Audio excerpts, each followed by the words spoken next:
Hello everyone and welcome back to another video from Wake&Tech. In this video, I'm going to show you how to change the theme within the Mobills application. So let's get started right away. First of all, open up the Mobills application on your device. And if you haven't logged into your account already, go ahead and use your email address and password to log into your account.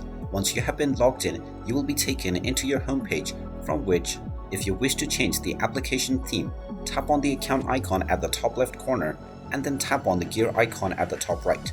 This will now take you into the settings page, within which tap on preferences, and now within this page you will find the theme option.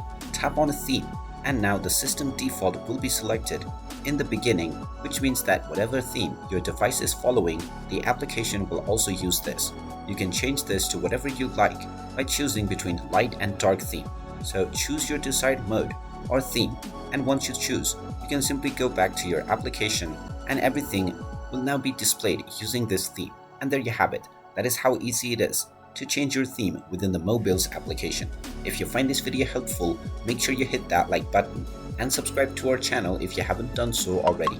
Also ring that notification bell to never miss another update from us. Thank you for watching and I will see you again in the next video.